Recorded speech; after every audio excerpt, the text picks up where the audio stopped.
Hey, it's Justin Love, your realtor here in the Okanagan, Vernon, BC. So today, what we're going to talk about is how to sell your home in 30 days or less. So what is the key piece to make this happen? Is it marketing?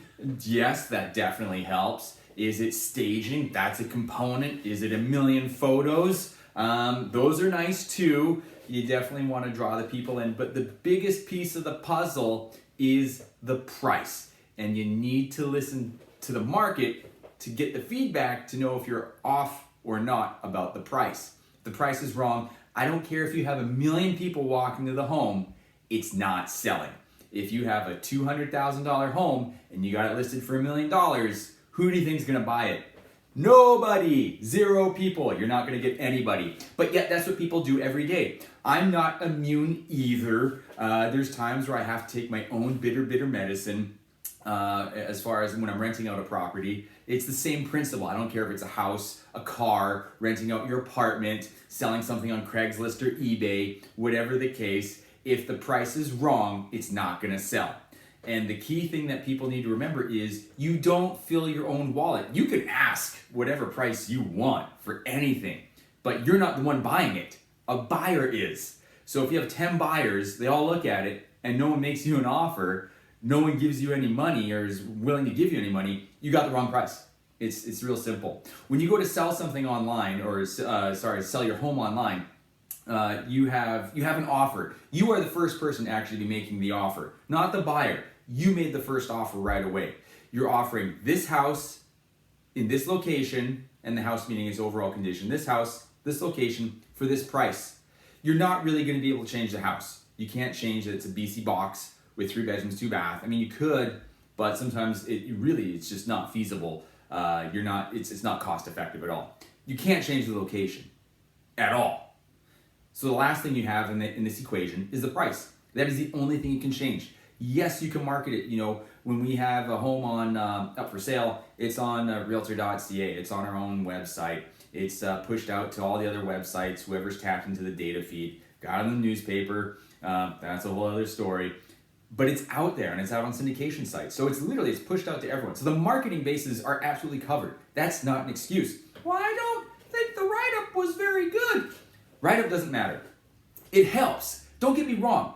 Pictures, layout, or pictures, staging, the write-up, those are all things that help. But again, when you go to the 80-20 principle, the 80%, the 20% of things that have 80% of the result, those are the small factors that kind of that don't really push things through the line.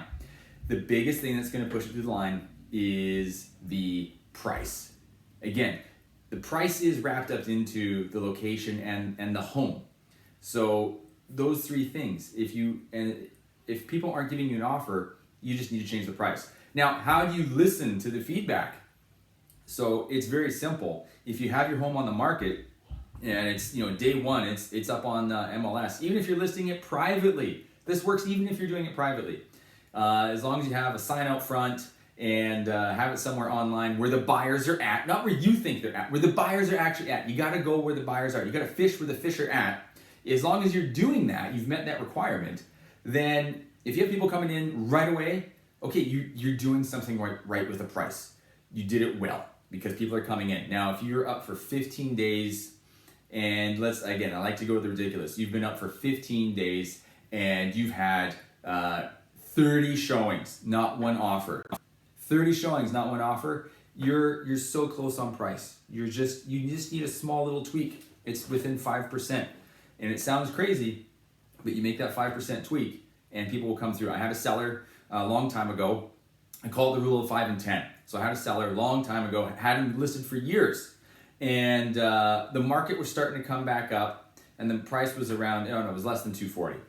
A little rundown house, nice lot. And we started getting showing, no offers. I learned about this rule, the rule of 5 and 10. I had a real estate coach at the time that was mentoring me. And so I called up my seller, I was so excited. I'm like, I just learned about this new thing, it's rule of 5 and 10. We just got to change the price on your home by 5%, and we should get an offer. And he goes, Justin, that's ridiculous. You're telling me if I change my price by about $3,000, I'm going to get an offer. And I was like, yeah, that's what I was told. And he goes, okay, I'll tell you what, kid, I'll do 2,500. I'll do 2,500 of the 3,000 and we'll see what happens. Next Friday, offer, 1 week. That was it. Rule of 5 and 10. It sounds so small. I mean, anyone could have written that offer, but that was just enough to tip the scales and get someone to write an offer. Now, let's go to the more drastic example. If you've been up for, you've been out 30 days and it's been crickets, not a single showing, not a single phone call. Yeah, you can have a whole bunch of views online, like, well, there's been 600 people that have seen my listing online or seen me post my house online. Yeah, but if no one picked up the call or picked up to call you or come down and take a look, it doesn't matter. Who cares? You're not getting the result. The result is getting bodies through the door so you get that offer. That's what you want. That's what you need. So you've been up 30 days, crickets, no one calling. It's 10%. You're off by at least 10%. You make that reduction and you should start to see people coming through, giving you phone calls, coming in. And again, you have to reassess from there. Because if you were really out to lunch, again, use the example, you're a $500,000 home, you price it at $1 million, that 10% drop is still not going to do it. It's going to get you closer. But that at least gives you the mental framework. And that's all I'm looking at. I can do all the research in the world. But if the market all of a sudden turns, and we have a house on the market turns, and we're not getting phone calls anymore, then it stopped, it's a price issue. It's just price. So you make that adjustment, people come through. And that is it. I get people all the time, well, what can we do to boost, get a few more eyeballs on here and coming through the door? Change the price. I know it sounds reductive, and I know it sounds like lazy workmanship. I know how it comes off. But again, to tell my own story, I've had to live it. I've had to eat crow myself. My wife and I, we have several rental properties, two townhouses, 1 basement suite. And we had the basement suite. We're in East Hill. This is a nice area of town. It's a nice suite. I've seen a lot of schlock. So when we bought the house, I made sure it was a nice enough suite. But it's 1 bedroom, which is fine. It's just not very large. But everything, kitchen's nice, bathroom's nice. It's just a small living room. And it's shared laundry, but again, it's a tasteful setup. Even I like it, and I'm very picky. So when we had to re-rent it out, we were getting 1,000. I'm like, well, rental market's hot. Let's put up to 1,100 and see what happens. Actually, I put up to 12. I was going for gold. I wanted to see what happened. I had time to test the market, so I listened to the feedback. Put up 1,200. A couple phone calls, no showings. Some time goes by. All right, it looks like the market's telling me 1,200 is too high. I drop it down to 1,100. Start getting some more phone calls, some people coming through, but it's still, I think maybe I might have had 1 application, but it was a crap application. So at that point, the tenants were choosing us and we weren't choosing the tenants. So time is running out. Our tenants are getting ready to move out. We had people in there. They're getting ready to move out. And I go, oh, okay, I gotta eat crow. I know 1,000 worked before. Let's put it down to 1,000. Ding, ding, ding. All of a sudden, my phone was lighting up, my email was lighting up, people coming down, had several applicants, boom, chose the best ones, rented out, and we still got them in there, and it's great. Right now, through COVID, we had another tenant that gave notice well before all this happened, and great guy, and said, yeah, we're moving out. Again, I try to go a little, this is before things had changed. I'm like, wow, let's try putting up the price. We were getting 13, put it up to 14, and couple phone calls, nothing. And then as we got deeper into COVID, nothing. Put it down to 13. This is what I knew what we had before. But the market had shifted due to COVID. The phones got quiet. Emails got quiet. So again, I listen to the market. It's not fun. I don't like it, but I don't fill my own wallet. So I changed it to 1,200. Phones started lighting up. Emails started lighting up. Show. Had a lot of applicants, but I got to choose the best one. That's the difference. So you gotta listen to the market. The market doesn't always tell you something great. Now, if you are marketing some sort of information product, I mean, that's different. If you have a product, you can change the equation on that product. You can add more value to the product until the dollar value all of a sudden becomes worth it without changing the dollar value. You just add more things to your offer. You've seen it before, the ShamWow guy. You order now for an extra $10, you're gonna get 5 of these, 6 of this, and a book on how to use the ShamWow the best. And people go, oh, okay, that's great.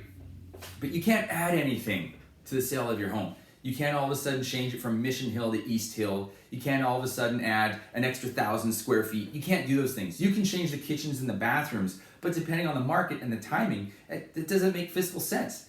You're putting in a lot of money, you may or may not get it out. Kitchens and bathrooms, you got a better chance, but again, it depends on a lot of factors. It's not a one-size-fits-all solution. So again, to sell your home in 30 days, really the key is the price. You have to listen to the market, you have to respond to the market's feedback. And the feedback speaks very clear. I don't care what the people are saying. If you had 5 showings and they all said, oh, the driveway sucks. What they're saying is, for the price, we don't like the driveway. So you change your price. It changes the conversation. People don't care about the driveway. They go, oh my God, look at this. It's got a great view, this and that. And then the realtor go, what about the driveway? My uncle had a driveway like that. It didn't matter. You just plow it. And da-da-da. They don't care anymore. Then they're not so conscious about that driveway. That's it. It's price, people. It's price. Real estate is simple. It's not always the easiest thing to accept. But if you're looking to get that result and get that home sold, or your condo rented out, or sell your car online, or whatever the case may be, you listen to market feedback. It's usually going to come down to price. So with real estate, you really can't change the offer. Other things you can. I hope that's clear. I hope it's clear. But this is what I've picked up on over 10 years of doing real estate. So again, any questions, absolutely let me know. Thank you for watching. If you like this video and like others, please support the channel. Subscribe to the videos, or subscribe to the channel. Sign up for the alerts so you can see the new stuff that comes out. All right, take care. Have a good day.